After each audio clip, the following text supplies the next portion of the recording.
Welcome to episode number 9, and on this episode we're going to be actually getting the impeller out, taking a look at it and replacing it basically, and seeing if any other parts need replacing along the way.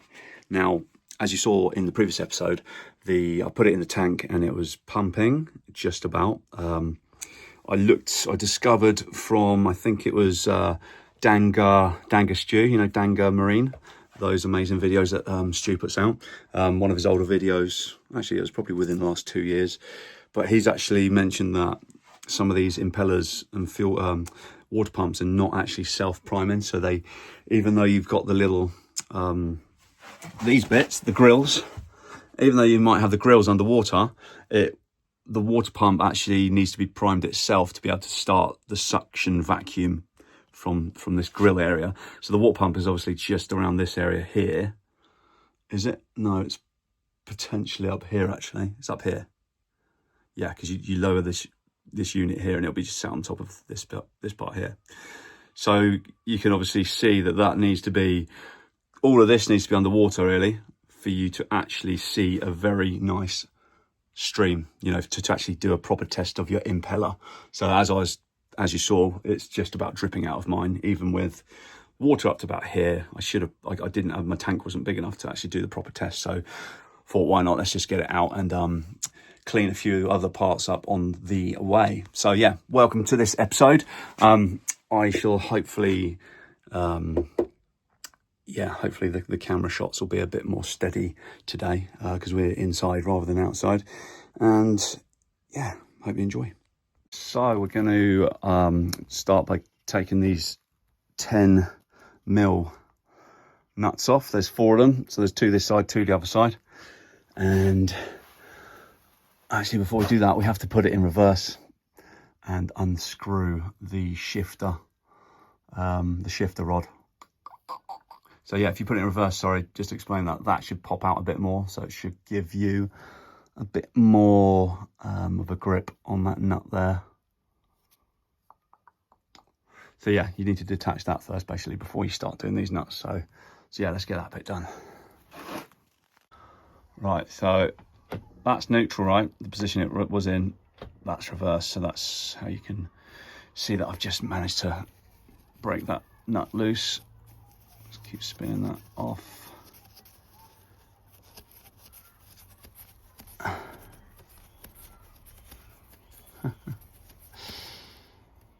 don't know what happens now. Whoa, what are we doing? So yeah, I've got that to the end of that thread. I need to understand what happens next, because as you can see, the thread is still going into that nut up there. So yeah, let's have a little look. I need to undo this nut really, don't I? There we go then. So this, I just got a spanner on it and freed it up a bit. So I believe you just unscrew, you just unscrew that until it pops. This should just pop out, and then this part here should be a bit wobbly. That's tighter than what I would have expected at this point.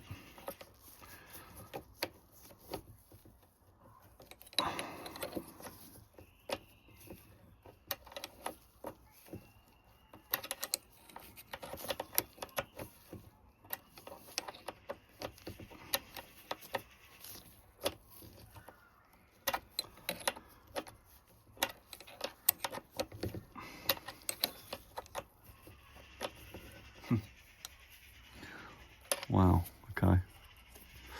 Not much play, not much to work with there. This is going to be a bit tricky, I'd imagine. Trying to reinstall this bit. That's odd. I wonder if this one winds anymore.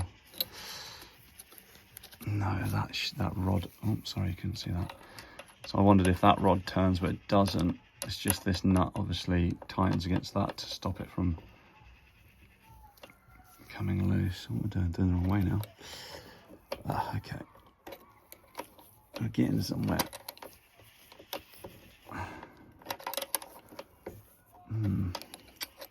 tempted at this stage just to start loosening these nuts, and then if I can kind of tap this plate, you know, just loosen off these nuts a bit, and then tap this plate and see if this kind of pulls that tube down a bit, because that's, as I'm winding it, that's kind of going up and inside the shaft, which is not ideal, I wouldn't imagine.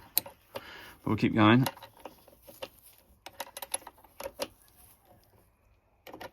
Wow.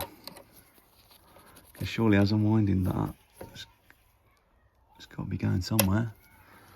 It's probably pushing the rod up that way, and I don't understand what. Yeah, okay. Sorry, I'm just adjusting the shifter. So it's in a reverse position. So yeah, it's in a reverse position, and it's slowly it's going a bit too far for my liking up that into that hole. Like I said, I'm going to just drop this. Just going to undo these and drop this a little bit lower, so hopefully that naturally will pull that down. So I previously mentioned these are 10s. They're not 10s, they're 12s. Needed a bit more, something a bit more chunky to hold the lower unit on. So give that a go. Okay, that's ruining my thing. Let's okay, bad idea. Let's get a proper socket wrench. That's just destroyed that, but never mind. You live and learn. That one might be too small for the job, but we'll start off with that, see what happens. So yeah, it's they were quite tight, but we got there in the end. Let's see what this one's like. Okay, I need 2 hands for this. I'm just going to give it some tappage on that bar. Yeah.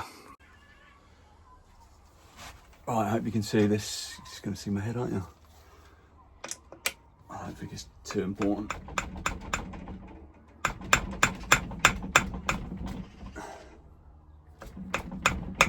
There we go.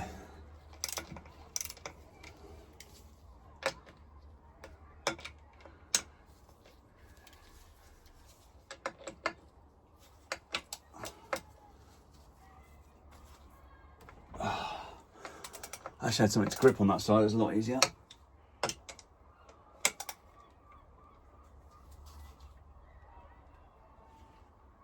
Oh yeah, there we go. Cool, so just gonna loosen these off just enough for it to drop a couple of millimeters, I reckon.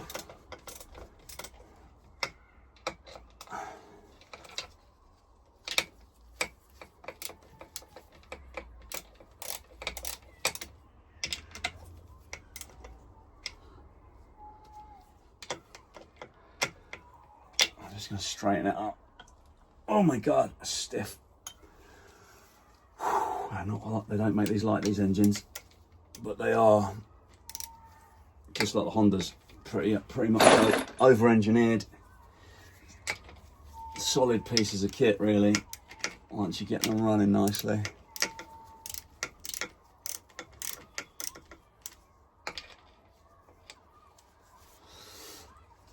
Oh, I need a mallet for this next part, like a rubber mallet, but I'm trying to think what I got. Tight. That's loose. Okay.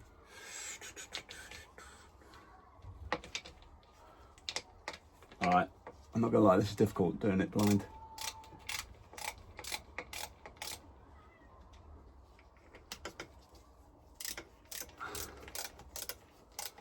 Okay, that should be enough just to kind of see if my plan works. If I can just tap this cavitation plate very carefully, because you don't want that snapping that aluminium.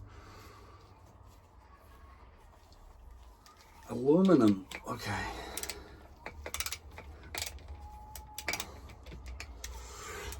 Oh my gosh. Haven't got a mallet, so I'm just going to pop a rubber glove over a normal hammer and then use a bit of... Actually, I could just use a block of wood, right? Okay, where's the wood? A very small bit of wood.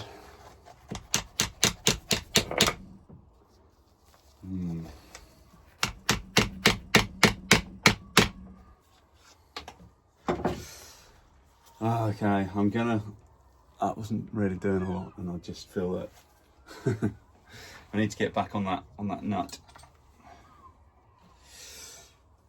The nut in here, and just try and actually get that off without just being a pussy, I think. Now I've lost that spanner, that's helpful, isn't it? What did I do with that? Ah, there she is.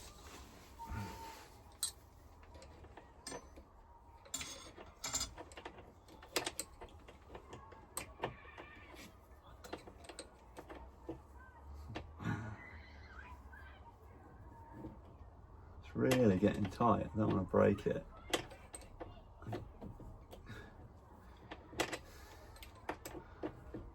This makes me nervous for the reinstalling this, because if this is, it doesn't make any sense. Like, that is definitely down. Yep, that's up, that's down. How bizarre.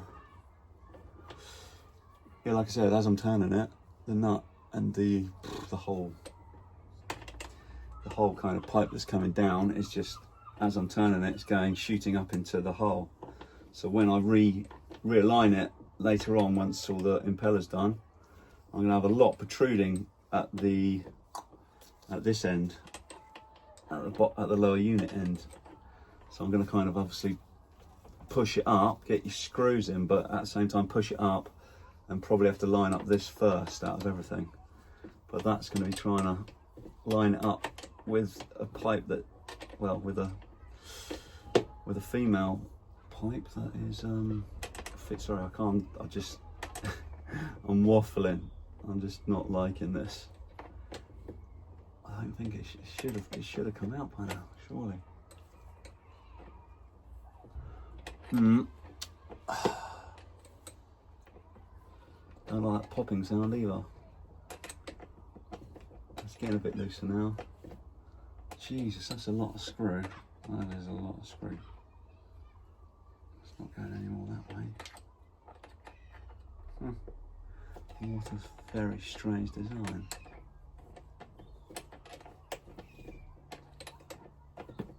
Oh, what's going on now? That's so bizarre. Oh, uh-oh. Right, I think it's free. As I pulled up on the what the hell? As I pulled up on the gear lever, it kind of popped out basically. But as I'm pulling up on the gear lever still, the whole lower gear shifter is still popping up as I'm pulling up, and I can see it's out. So maybe it's on a spring system down there or something. Anyway, I think that's out now. We can start giving it a few more taps on that. By the way, there's fuel dripping out of the carburetor, which is going to be another thing to look at. Maybe the gasket bowl didn't quite seal, or something's up.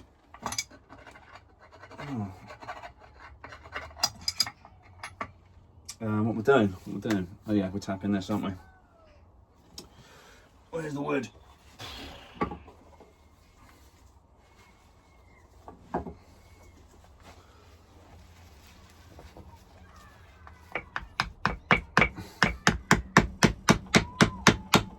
Ah, nice. I can see a bit of movement. So what that means is I'm going to go ahead now and get those nuts off. Yeah, I'm going to unscrew these a bit more. Definitely, yeah, and I can see that there's a bit of space in between that. What's it called? The gears, the gear thingy bobby. Not bad condition. Yeah, happy with that. I will re-grease these, so don't worry about that. Let's do this one next. There's just fuel dripping out of it for some reason. Second one, that's not bad condition. Again, so that makes me think that somebody might have done the impeller within the last year, and then I've just not tested it in the tank properly. But like I said, I think I just want to have a look. I want to look at the condition of it. You know, it's good to understand where you're at with things. I should probably try and see what I'm doing there on that one.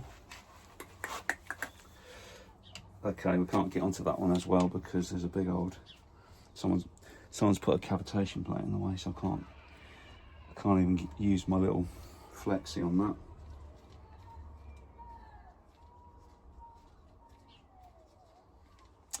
Yeah, be interesting just to get this out. Gives you confidence when you need to do the impeller again. It totally depends, really. Like everyone gets militant about it. Like, you got to do it every season, man. I guess it depends on how much you're using your boat, right? And if it's in salt water, and if you flush it, if you don't flush it, and just keep an eye on the stream, right? If you suddenly see that stream goes, you know you're in trouble. You need to get that impeller done ASAP.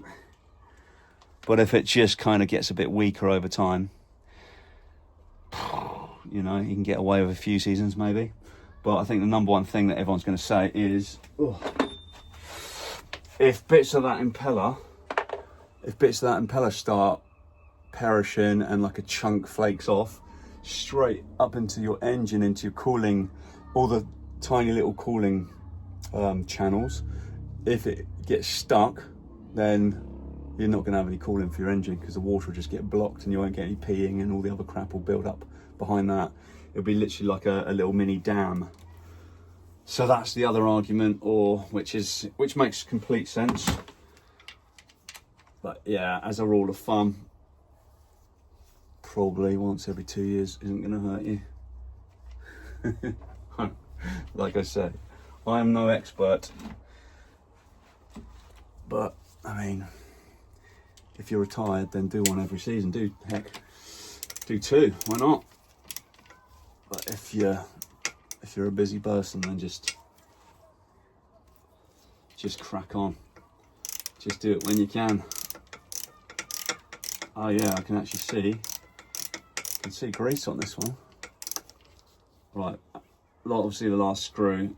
Be careful, you don't want your lower unit falling out and smashing your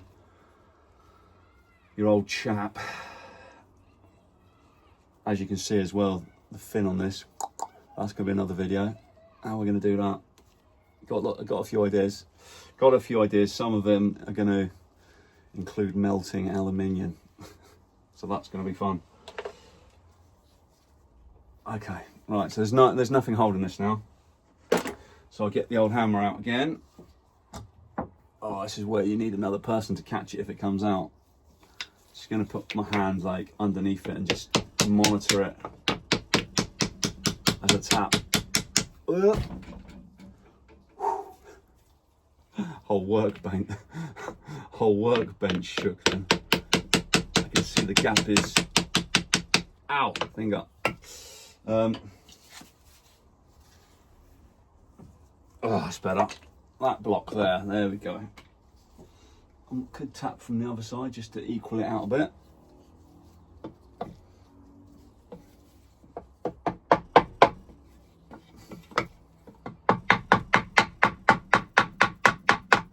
Yeah, she's coming. Ooh, I can see loads of crap in this initial area here, so I'm pretty chuffed already that we're going to be looking at this.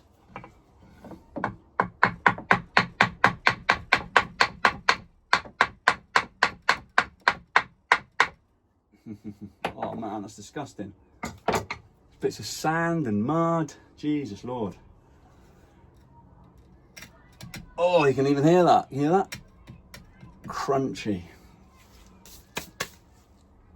Oh, I was going to show you a bit of a close up then, but to be honest with you, yeah, I'll have it off in a minute. I've just realised actually I need to take off what appears to be. It appears to be the ground, kind of anode ground, so that I think this wire here is probably connected to this anode under here. So that's attached to this grounding point here. So I need to undo that because this whole lower unit is just going to be held on by this little wire up here. So yeah, again, that looks like about a 10.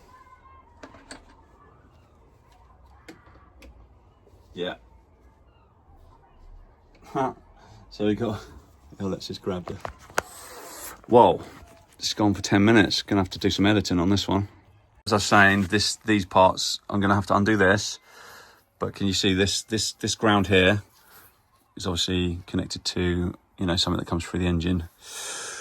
That's going over to here to ground this one, and then that one goes down into the lower unit area to ground, well, to create a ground for that anode. So the sacrificial part there is connected, I believe. Again, could be making this up, but from what I understand, it's it'll be something like this anyway. So I need to just take that off just to get that little circle connector unhooked. This part's more for my benefit than yours. Just to remind myself that I've just taken the whole rod out. So I just undone that side. Or was it that side? That side's the one with the nut. Yeah, so I undone that, slid this whole thing out, and that is going to be connected. Hang on. No. Okay, I need to basically, I thought I could. Okay, I can't remove the lower unit until this is disconnected. So basically I need to just slide that off. And then, that's a bit weird. How are we going to get that through that hole there? Do you see what I mean? Like, it's going to have this spade, whatever you want to call it, a circle spade kind of connector. We need to get that through that hole there, because that part there is part of the upper unit, the upper leg, and this is the lower unit. Okay, so don't fancy redoing a load of earth wires after I've put the impeller on. Okay, I'll figure that out.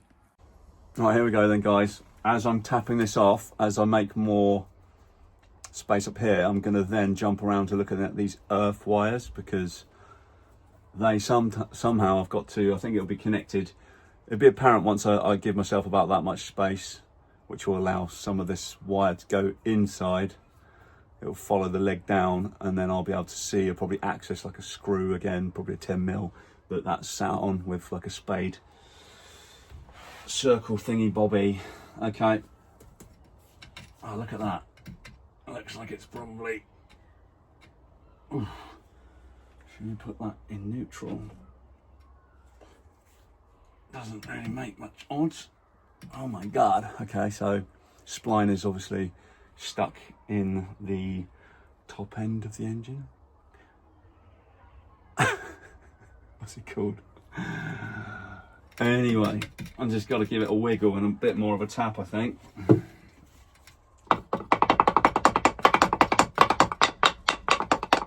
Oh geez, there she goes. Oh, that's weird. Oh, that's handy. It wasn't attached. It just went into the hole, the same hole that the shifter, the gear rod thing was in. Cool, so I didn't have to take that off. So that's good to know. There's one for you guys. Here we go. Whee. Oh god, I'm getting soaked now with, I guess, the water that was in the vacuum. Anyway, look at all that sand and crud. I'm gonna get that cleaned up and take a look at this. Oh my god, my drill's getting all soaked. Not good, not good. Okay, just keep that in mind, people. Lots of water will probably come out of this if it's been in water recently.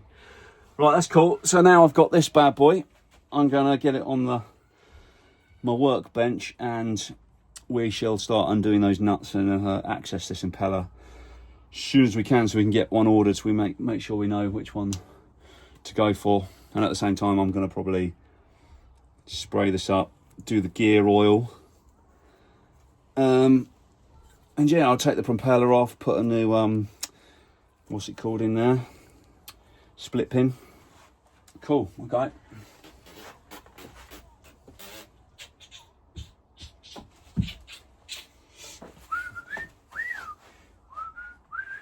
It's also worth just, you can't even see it now, hang on. What's up here? Yeah, it's just worth obviously cleaning all of this crap out. Look at that. It's pure sand.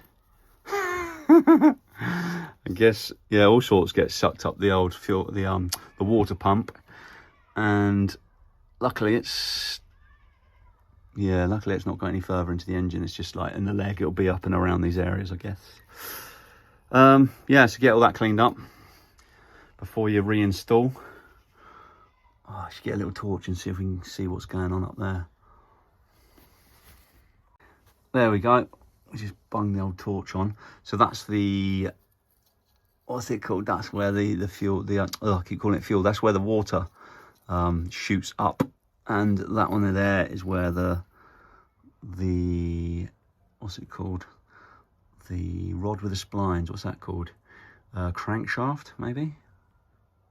Yeah. And that one there is the shifter.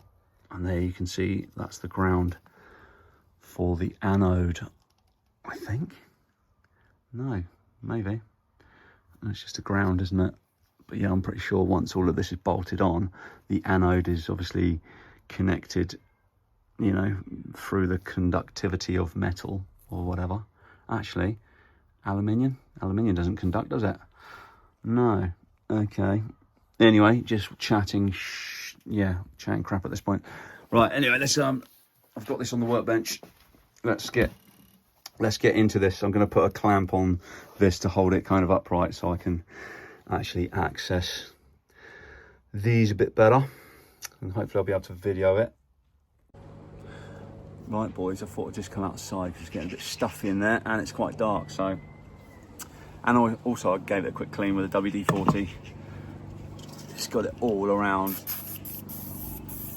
just to clean some of that sand off, because it was the noise was starting to grate on me every time I brushed it with my fingers or whatever. It's a bit too crunchy for my liking. Anyway, I just thought of a quick tip actually, as I've been doing what I've been doing so far. When you're holding one of these, now learn this from experience. When I was doing a Johnson, there's only a 4 horsepower. I literally was holding it by this, and literally it just popped out. And I thought, I just literally was, I didn't know what to do. I couldn't get it back in. I was ramming it in, you know, moving this around, and you know, once it's, you know, trying to put it in gear with a little shifter and trying to do this, trying to do that. I was Googling it forever how to do it, and everything pointed towards having to disassemble the gearbox. So I was like, what? Anyway, maybe I missed a bit of information, or, you know, it was actually by complete pure fluke. I wasn't going to be doing this. Well, I was gearing myself up to do it, no pun intended, but for some reason I was holding this but with it the other way around, so this was on the top. It'd be quite hard to do with this because it'd be so heavy, but I started swinging it round in complete and utter despair and disbelief and anger. And as I was spinning it round, I just heard this click, and it seated itself back into the gearbox perfectly. So, little tip there. I don't know if it'll do it with this one. I haven't got a clue, to be honest with you, but I'm never ever going to be ever holding this crankshaft with my hand and, you know, picking this up. I'm always going to be carrying it like this. So that might be a little tip for everyone, even if it's not, you know, even if this engine wouldn't do that, even if this bottom leg doesn't do that. It's just, if you're doing it with any other smaller outboard or anything, don't ever hold it by this, because if that part comes out, you're in trouble. Anyway, this video's going on forever, so let me just crack on. What am I doing? 10 mil, 4 of those to get undone, and let's go for it. Oh, nice and loose. And again, I can see there's fresh grease on here, so that would definitely suggest the impeller should be good. So somebody must have done this within a year or the last 2 years maybe. But all of that sand, that's mixed in with, you hear it's all crunchy at the still. Someone must have been absolutely battering this bad boy, bottoming out in the old sandy inshore waters, perhaps. It must have been someone's workhorse at some point. It does look like it's been well used, but just needs a bit of TLC and we'll bring her back to life. I mean, well, yeah, I'm looking forward to hopefully seeing a nice clean impeller in here, because I can, well, I don't have to go through the pain of trying to figure out which impeller it is. But I'll tell you what, I'll drop a link in the description below, so that I will find out obviously which impeller it is, and I shall link it below, so you guys can have a quick look online if you did need to buy one. Some of them come with a whole housing and the bottom plate, because it's a lot of wear, because there's a lot of friction with that thing spinning around constantly at ridiculous RPMs. But anyway, we'll get to that hopefully in a minute, once I've popped all of this off.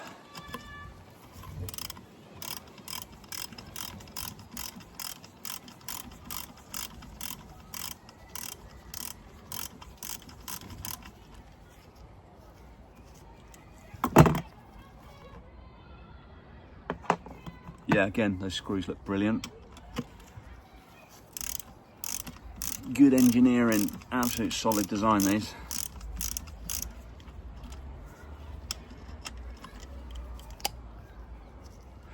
He says from his very little experience, but it's nice to be able to do a bit of mechanics, entry-level mechanics. Everyone should learn, because you never know when you might need them.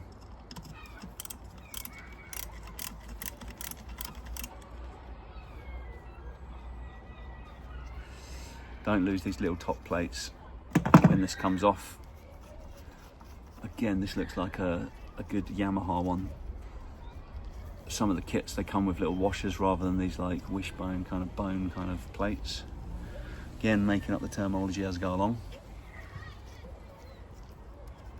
Here we go. Right, so they're all off now. 1, 2. Yeah, there's a lovely bit of grease around there. It makes all the difference. The next person will be frothing, just like myself. There we go then, let's wiggle this off. Oh my God. Brilliant. Okay, that's a really good example. I don't know if you can see there, but look at that. One of the little blades has actually just come off, it's crumbled off. So that means pretty much the other ones will be, you know, won't be long before they break off either, basically is what I'm trying to say. So just slide that off and up and off. Interesting. So yeah, you need to at this point get a tiny little flat piece of like a knife or something that's that can get underneath this and scoop underneath, so you've got somewhere to push this up, because it's quite hard to, it's a bit greasy, and it's also got it's got a key that you need to pull out as well. Can't at this point see where that key is. I think you can only see it once you've pulled it up, and then it's a bit obvious. Oh, okay. Bear with me, I need to go and get something like I said, like a knife or something. Sorry, while I'm at it, here you go, have a look at that. So all the other blades look okay-ish, but you can see that one that's missing, and it's a good job. I mean, eventually that would have just stayed in there spinning around with it, and eventually it would have probably minced itself into little smaller particles and then shot straight up into the engine cooling channels, and then eventually blocked it all up, and then that's a big job, I'm telling you.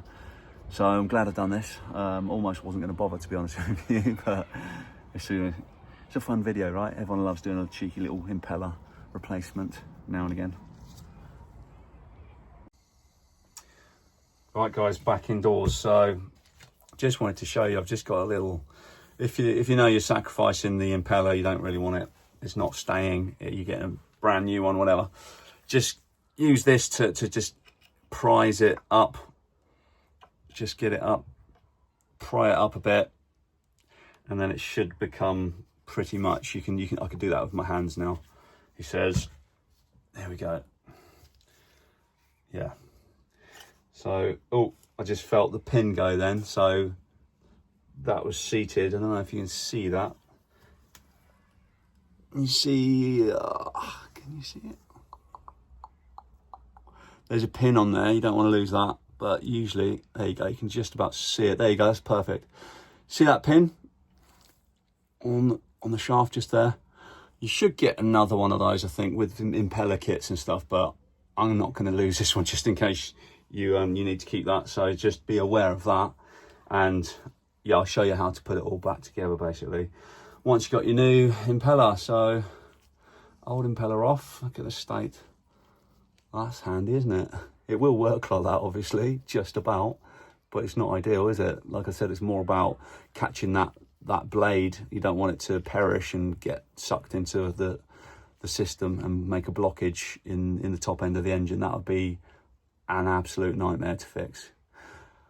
But yeah, we'll take it inside now, and I'll do a bit of Googling and see what's going on, see if I can get that anywhere, see if we can get part number, or see if I can identify it from, yeah, I mean, I'll just go on for all the forums and I'll figure out what the part number is, and I'll put it in the link in the description so you guys have that. We've got here then, ching, new impellers, boys. Well, yeah, I don't know why I got two. I do, because they were on offer, so I thought, let's get two. Probably not a good idea to keep a rubber impeller for like a couple of years. It's better just to buy a fresh one, right? Just in case. Oh, I can keep it in the bag. It's no problem. Anyway, so now we can get this new impeller back on the boat, or back on the engine. What's going on, guys? Right. So next part of this impeller video. Here's the old one.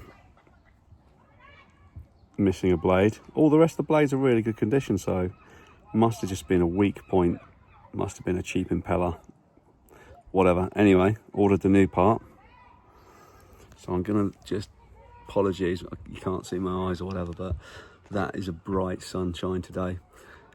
Anyway, this is the new one. Again, I make no claim for this being an expensive one. It was one off Amazon.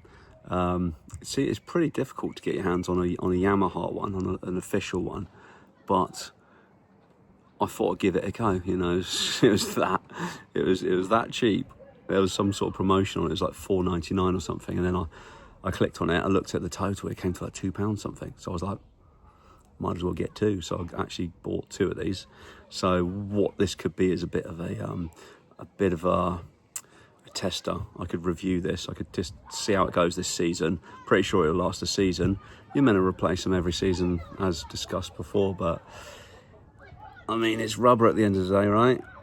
It's squidgy, flexible. I've checked it all for cracks. This doesn't seem to be any issue. But for £2.50 for this part, and this part alone, I'm not going to replace any of the other parts. You can buy the whole kits for probably, I don't know, £50 for a Yamaha one or whatever, but I'm just going to replace this because I believe that is going to make a lot of difference from one with a blade missing, and it'll hopefully get it back up to kind of the factory standard pressure for the water cooling system. But anyway, let's get this back on, and then we can test it again in the bucket, and hopefully that pea stream should shoot out now. Anyway, let's do that. Right, time to grab your grease, guys. So this is white grease. It's kind of like a standard, industry standard kind of marine grease. This is where we're going to actually pop a tiny bit on our, that's the dead one, that's the new one. Make sure there's no shrapnel, dust or any bits on there, because that'll wear it out quicker. But you're going to put a tiny bit on there once you've it helps obviously slide down, but it also helps give it a bit of lubrication, because it's spinning all the time. So you kind of, some people say don't do it because it apparently perishes the rubber if it's kind of petroleum based, which I can understand, completely understand that. So I mean, I've tended to put it on there, and the ones that I take off have usually got a little bit of grease left on them. But yeah, it's entirely up to you. Maybe if you can find a grease that hasn't got any corrosive ingredients like that would potentially be harmful for rubber. There you go, zinc oxide anti-corrosion additive. Okay, that's talking about if you put this on metal parts. White grease, protection against acid, salt, chemical action, car and outboard engine bearings and linkages, temperatures. Yeah, it's not ideal. You don't really want it for rubber, but I've always put it on there just to give it some lubrication, and it's water repellent, so we're gonna go for it, I think. Yeah, let's do it. Anyway, so I'm just going to clean this up a bit more, and the spline here, because whilst you've got it all off, you've got to just give it you know, it's yearly clean. Like I said before, there's lots of sand and grit, and we've done it briefly with the WD-40 to try and get a bit of the muck out there, but I can see there's a little bit left. There's some, yeah, all sorts of bits and bobs going on, so I'm just going to clean that quickly before we, you know, start to put this back together. There we go, guys. Then just clean the spline at the top and all around the base of this water pump. Just get yourself some warm water and some washing up liquid. It kind of degreases it as well, but once you've taken the old grease off, we're going to be reapplying the new grease, particularly in the spline area.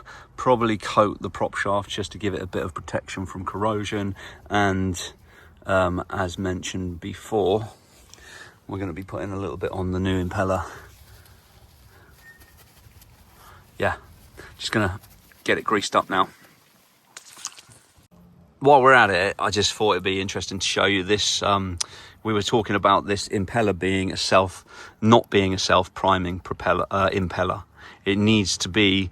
Can you see where this impeller sits? So your engine needs to be in the water up to obviously over this cavitation plate, and all the way up to this second plate, and then still a little bit above. So when you think, oh, these bits are in the water, that impeller should be working, it won't. You know, this only actually works when water comes out of this part here and into the cup that the impeller sits in, and there needs to be water in between the blades for it to be able to spin and then create a vacuum or a pump effect that then shoots it out of the hole that's in the housing here, out the plastic hole, straight up into that pipe that goes straight up obviously into the engine and blah blah blah. But anyway, I just thought it'd be interesting just to show you. Look, you pop a bit of water in that pot there, and look, it's coming out. There you go, it's coming out of the grills at the bottom. So we know that there's no blockages in there. Ideally, if I had the time, I probably would give that a bit of a jet like pressure washer in there, but I don't want to blow any of the seals. So I'm happy with the flow from there to there. There didn't seem to be any blockages. I chucked it in, it flowed out pretty well. So yeah, next thing, like I was saying, just get this all greased up. Gonna get that on, get it keyed up, because the key is sitting just there. That hasn't moved, to be fair. I think that does come out, that little pin, that key. You see it there? Just there. That's what holds the impeller in place. So anyway, let's where is it? Need to get that greased up. Let's get it on. Ooh, there she goes. So that needs to I need to find the position for the key. Actually, I need to make sure I put that on the right way. Yeah, so the key area, you see it's just there at the top at 12 o'clock there. That needs to obviously go down, face down as you're putting it on. Might have put a bit too much grease on there, but never mind. The argument of putting grease on and not putting grease on, I think I can see both sides of the story. Putting grease on, it's going to spin more freely. There you go. I've just found the pin, it just seated nicely there. Okay. Yeah, if you're going to service this once a year, this is a service part, so you should be replacing this every year if you're militant. If you buy a brand new one of these and you want to follow, if you want to keep it in warranty, I expect you've got to replace that every year, whatever. Anyway, this is an older one, so we don't worry. But I mean, if you want to just risk it and want to keep that on for 5 years, I can understand the people that say don't put the grease on, because the grease might perish the blades or whatever. So there's an argument for both sides of the story, I guess. If there's a third argument and I'm doing this all wrong, please enlighten me in the comments, because I'd love to, you know, I'm all about learning and hopefully it'll help you guys as well. Anyway, let's go and get the housing, because that's the hard bit. Now, putting the cup on here, you've got to put the cup on whilst it's kind of spinning to kind of get a really flush fit, basically. And these will bend a tiny little bit. And you've got to, I think, well, you've got to have it the right way, basically. It's got to bend around the right way. The fins have to, yeah, anyway, we'll get onto that bit next. Right, so this is the old housing. We're going to be reusing it. I've just given it another clean with a WD-40 and a little sponge and a little wire brush, and not a wire brush, just a normal brush, plastic brush. Anyway, I'm pretty certain there's supposed to be a gasket here between this and the plate, but there isn't one. The only thing I can see is a nice O-ring, and that protrudes out. I don't know if you can just like see that. It protrudes out enough so that when this is clamped down, that would cause a nice seal itself. So pretty sure that will work, and if it doesn't, then that's another learning curve. But we're going to see at the end when we hopefully see a nice solid higher pressured P than we had before. Anyway, yeah, so we're going to slide this on, and then we're going to wiggle it and kind of twist it round until that until the impeller seats in there. Hopefully it won't take too much pressure, but because we're all greased up, and it should hopefully, everything should go on nicely, but you never know.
Okay, so I don't know how much of that you saw, but it's all about twisting, wiggling. There's some pins that stick up out at the on the actual plate, so it can only go one way anyway. So the water spout is obviously at the rear of the leg. Yeah. So it's pretty obvious which way it goes, but what I'm saying is there's a pin about here, and I think maybe one on the other side. So that's all seated nicely now. It is, again, just a little bit of twisting and wiggling.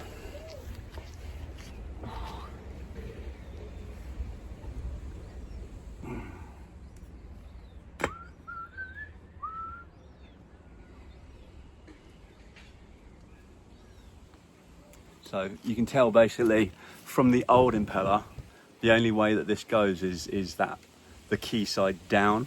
So the way that these fins have actually bent, like Free Willy's dorsal fin, suggests that this rotates clockwise. So I've made sure that the blades have gone in with that in mind. So as you're kind of like, if you do want to twist the shaft or the housing, make sure you're doing it clockwise so that the fins kind of follow it.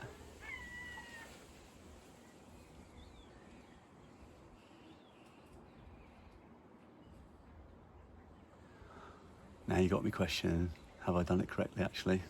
Clockwise, would that make the fins look like that? Go clockwise.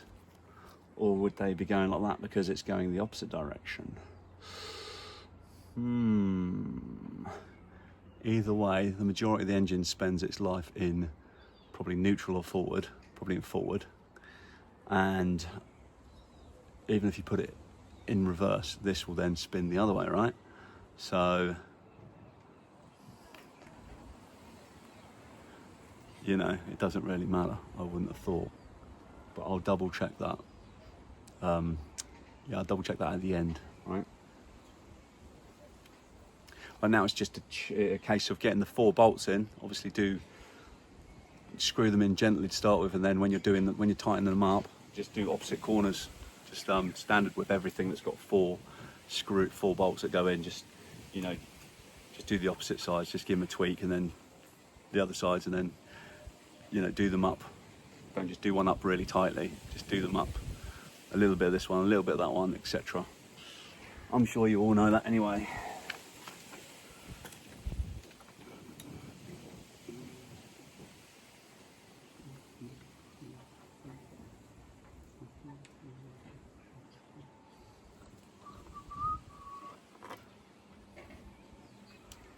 I've just put some grease on these bolts as well,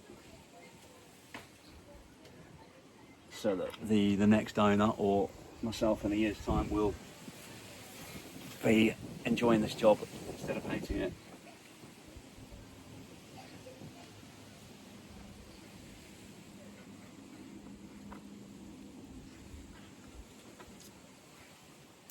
Don't forget to include your little plate things, washers, whatever you want to call them.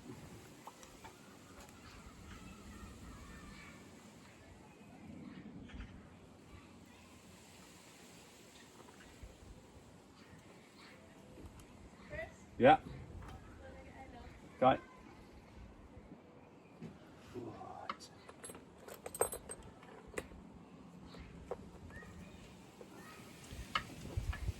12s on this. 12s.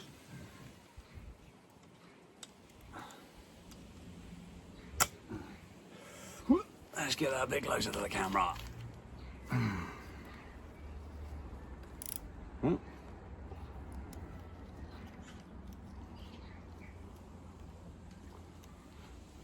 I've got a lot of grease on this, I'm not going to lie.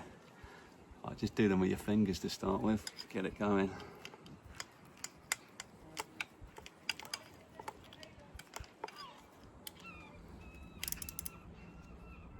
What?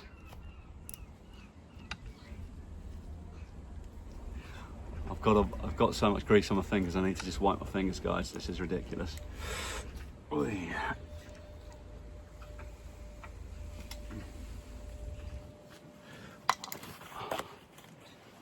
I recommend this blue kitchen roll, this blue roll stuff. It's a must when you're doing engine work, when you're doing a bit of mechanics.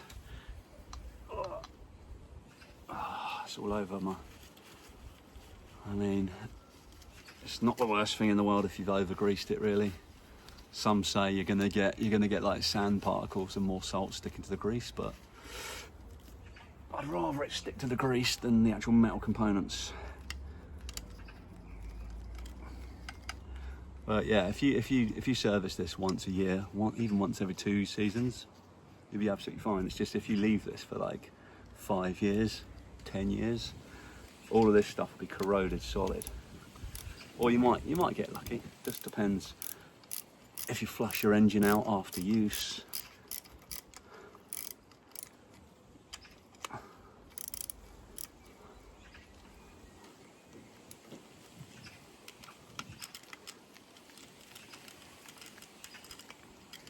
Probably wondering why I've not got this in a clamp. 1, because I've not got an official clamp, and 2, I want to be outside because it's a beautiful day, so get a bit of exercise in as well.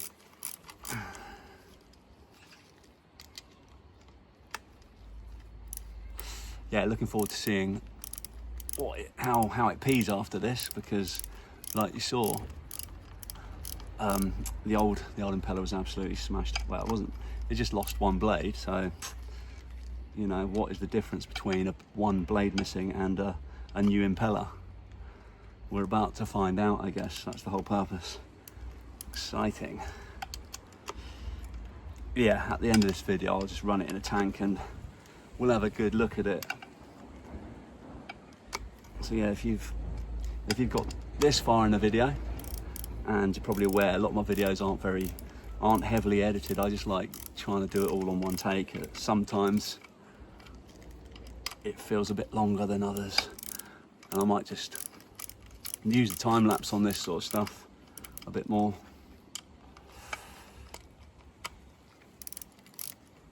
It's relaxing at the same time. Just these little noises from the ratchet, I love it. Okay, it's getting a bit tighter now, so I've nipped them all quite tight.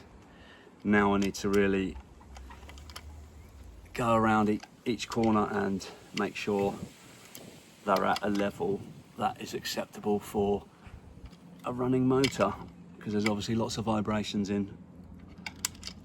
on engines, so you don't want them vibrating loose. You have to put it down here to get some force on it.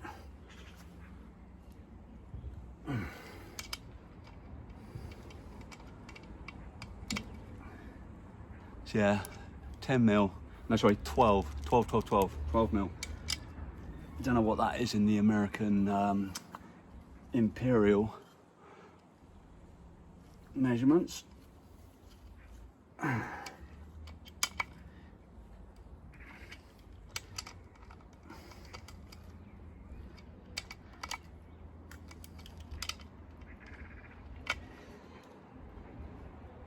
Okay, I'm happy with that. There we go. The impeller on, housing back on. Now is the fun part. We've got to get the shaft back up inside the upper leg and into the whatever it's called at the top, the actual engine part that spins around. These splines have got to go in there perfectly. So that's there's 3 anxiety parts to this. Lining up the gear shifter, that's going to be number 1.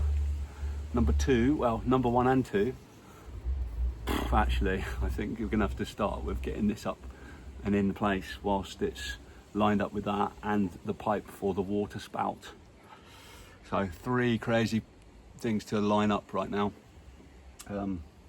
But yeah, take your time, don't rush this, just give yourself half an hour. Don't think you're going to do it first time, just slowly ease it in. But I'm going to sort the camera out for this one because that's not the greatest angle and my back's hurting, so.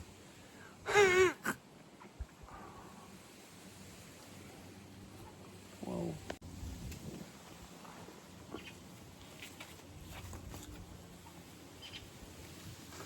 Right guys, so this is probably going to be the hardest part of the whole procedure. Well, fingers crossed, you never know, it might go right, but I doubt it. So we've got to, like I was saying, the spline, the shaft has got to go up. It's got to engage with the engine. Might need another person to spin the flywheel or kind of just massage it around a bit, just to kind of wiggle, give it that enough so it connects, or turn the prop. So that's probably going to be easier if we've not got someone at end. Let's spin the prop a bit. If we can put it into first gear or something at this with the shifter. But as I say, once that's in place, you then got to make sure that you've got to find the little thing that's up there, the actual shifter connector piece. Let's put it in reverse. Let's make sure. Yeah, so now it's in reverse. Yeah, I can see that now. Okay. Like I said before, let's get these greased up. Your grease and your marine grease, white grease.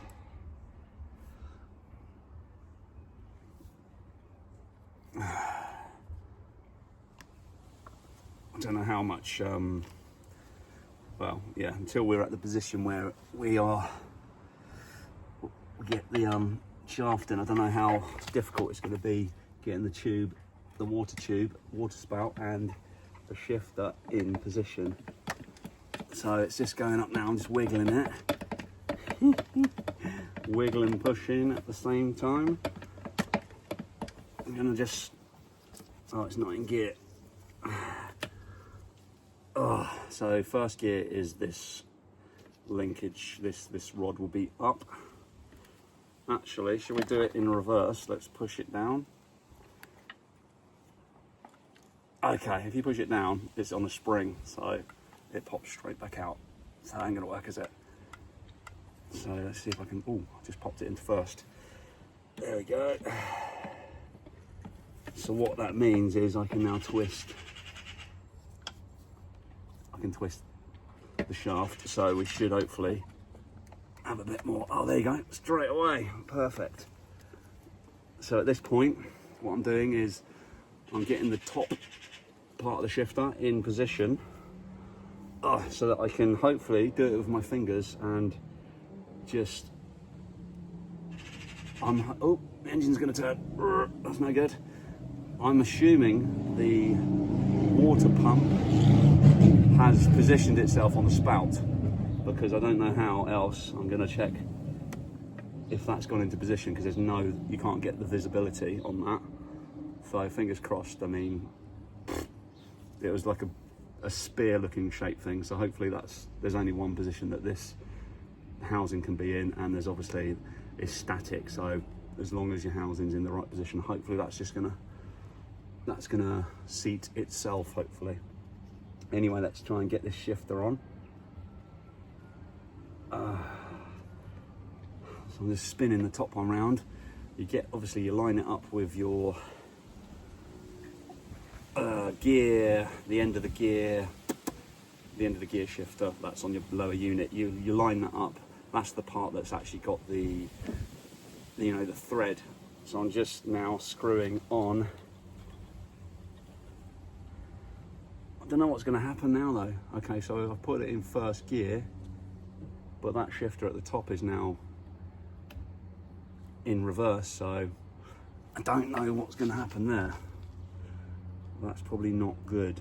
Let's just put that in.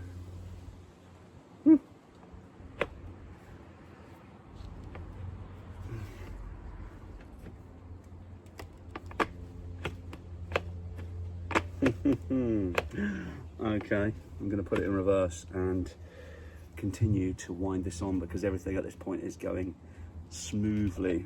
Actually, at this point I'm going to start putting the nuts in. So let's just get a couple of those in place and in position, so that just takes the strain off of my left arm / bicep.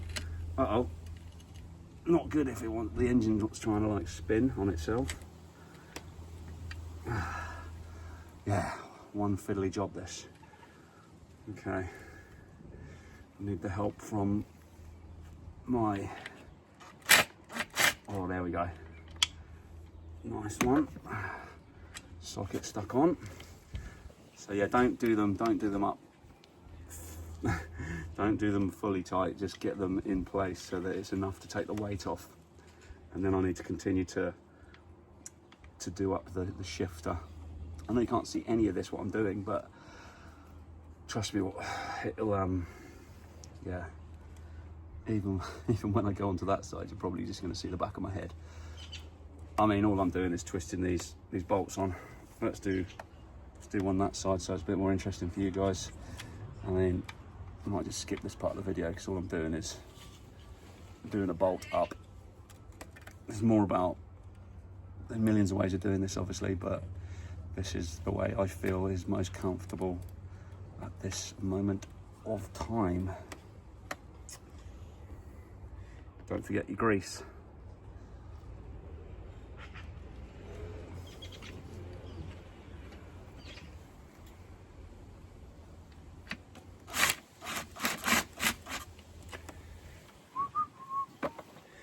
Okay.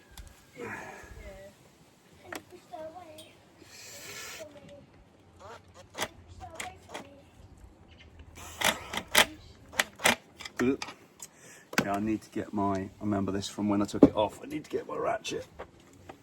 Oh.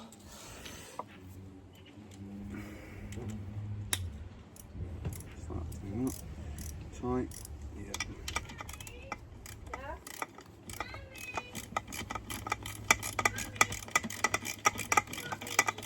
Oh.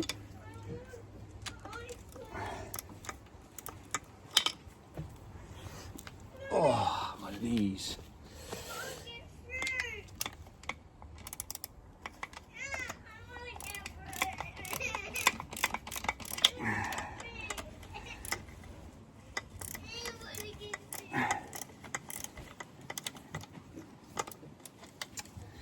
Going on with this one.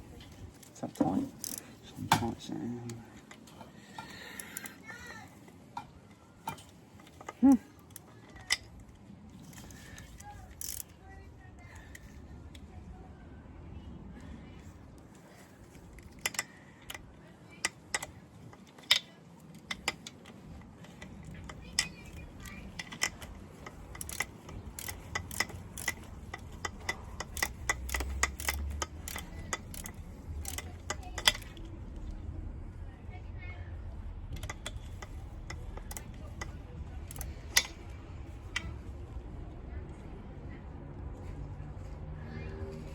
Does anyone know what that little nipple sticking out there is? Is that like an area where you can grease the inside of that? Have to look that one up because it's probably not had grease for a while. Although saying that, from what we've seen so far on this engine, it looks like someone in the past has given it plenty of grease.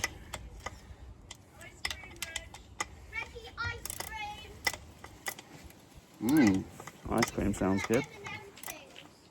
Right, that'll probably do for now. I'm just going to now continue to tighten the shifter, what's it called, the shifter connection, which is like, well, yeah.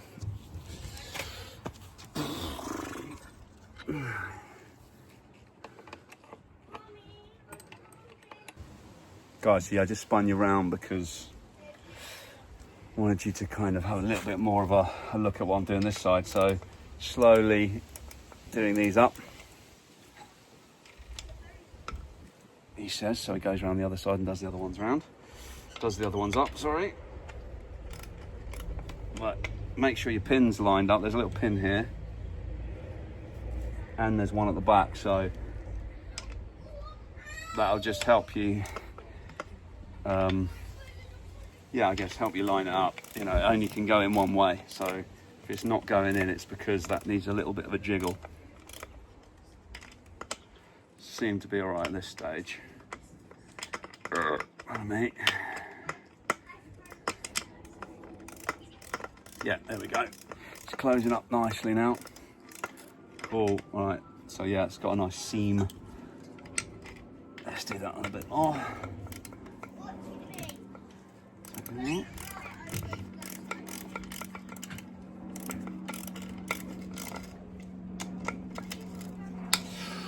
Oh, a bit crunchy there, a bit of sand that we missed. Oh.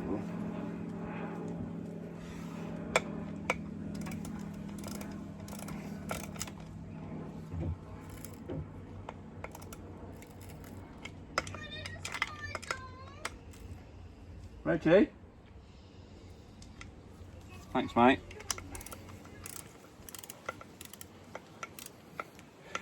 Kids.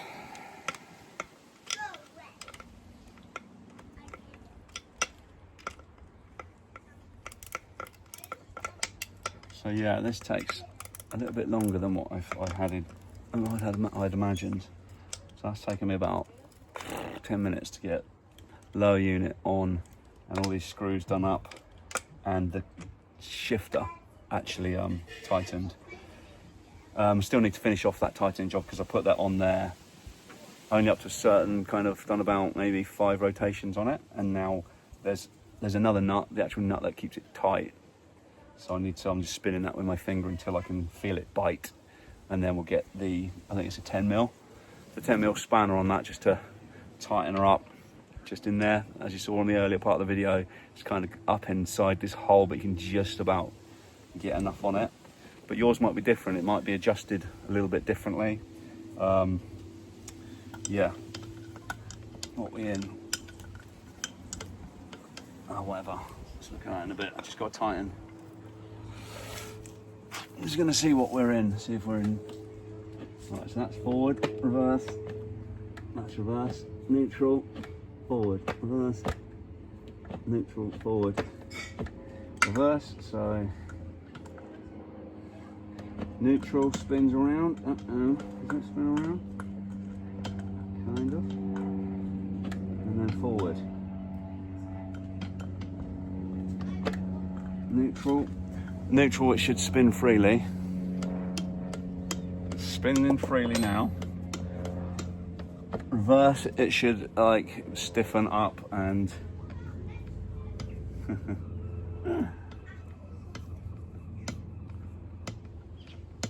doesn't feel right. I think I might have to look at that. It's going around that way, but I don't know if that is spinning. It won't be spinning the flywheel because obviously the flywheel is very heavy, so it shouldn't allow you to do it. So a bit worried about that. So maybe that means that okay, oh, that's reverse. Neutral, forward, neutral, forward, neutral. Yeah, it's not going to reverse. Hang on, forward, neutral, reverse. Yeah, I don't think it's...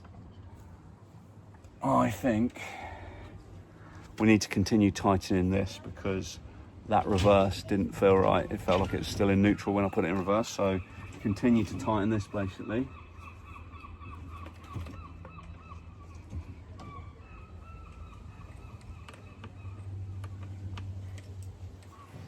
Or loosen it potentially, because in the reverse position when I undone it, the end was sticking. It wasn't sticking out far. I could barely get onto it.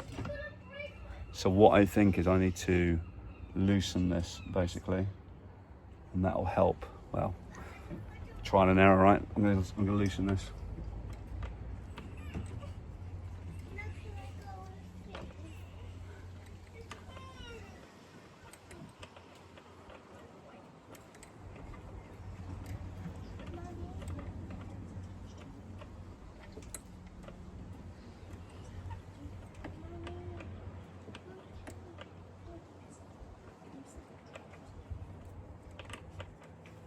Right, let's give that a go.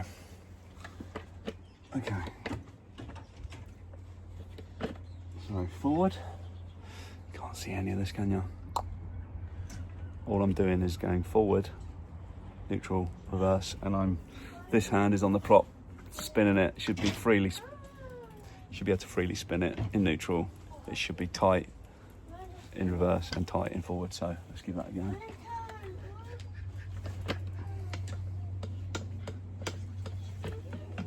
Right, that's much better. So I needed just to back that off a bit. Now just going to check it again before I tighten anything.